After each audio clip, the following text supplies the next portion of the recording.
Say you're like me. You think to yourself, man, I think I love Amanda. Is it possible? Never even met her. So I started thinking about what other things do I love, and or how do I love, and what do I love, and why.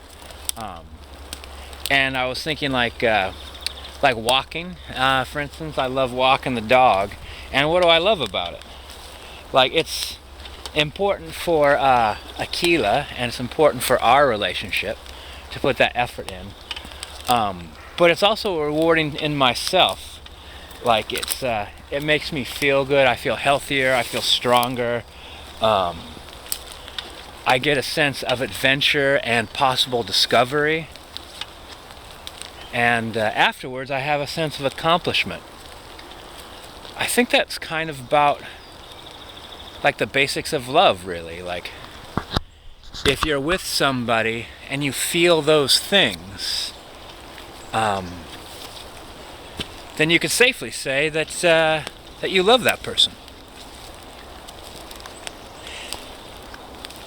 I think people get afraid to love, or they're afraid that they'll love the wrong things, because it's easy sometimes to find a sense of adventure and a kind of a sense of accomplishment at times, but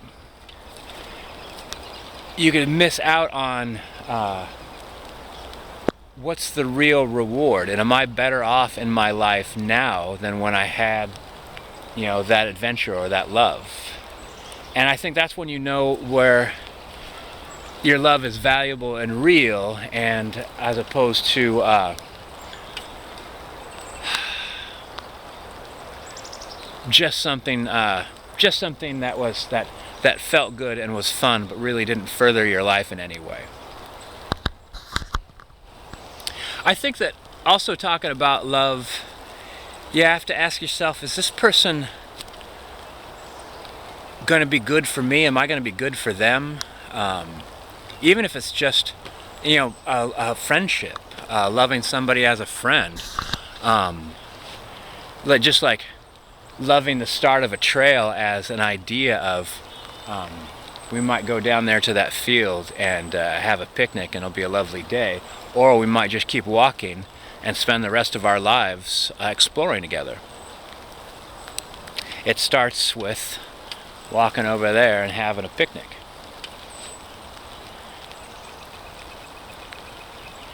It's a teammate thing. Because two people on a trail, you might think that like one person's leading the other, but how easy would that be to get the other person lost? Or how much more information would you get if the two people were like leading together and challenging one another too? It's like there's times where, like in my life, like, oh, I've experienced these things, I'm not sure I see the point anymore. And someone else, having not had experienced those things, might say, well, when did you experience them last? And what was going on in your life? Like, maybe you never tried it under the conditions that you're trying it right now. I challenge you to try it.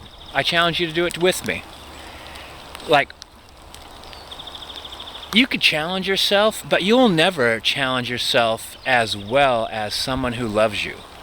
That added perspective, the distance, and care that you might have for somebody else would prompt you to insights.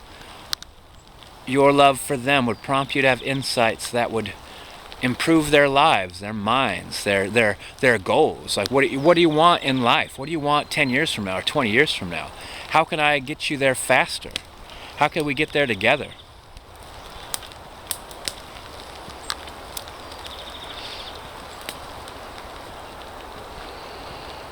There's something else about love that I was thinking about.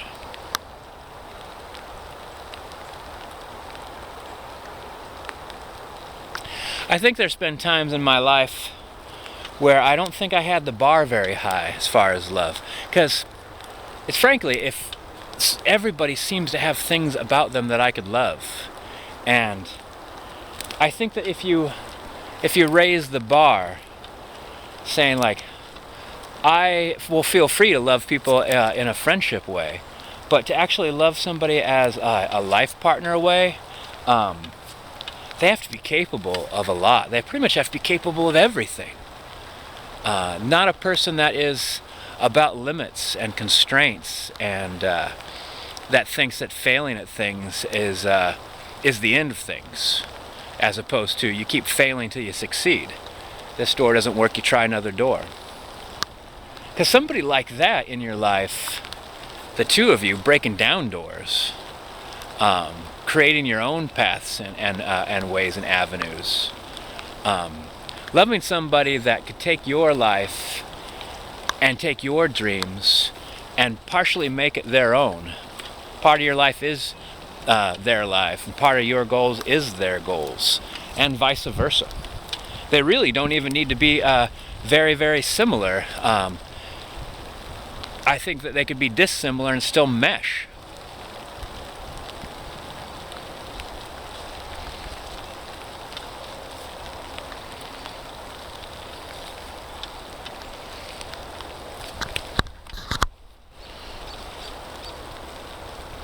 And sometimes you just gotta take risks, you know? Sometimes you just gotta see where this goes. Walk along. Make discoveries. Slip on stuff. Fall down, get your butt dirty. And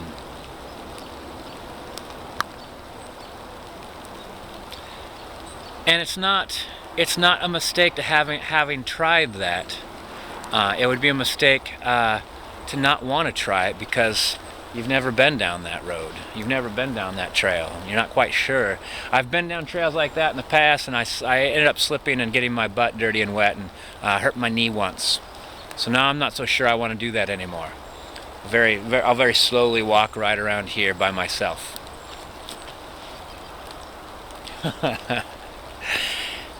But I love Aquila, and Aquila's not gonna let me get away with that kind of BS. And that's the kind of people who I love, like the lovely Amanda.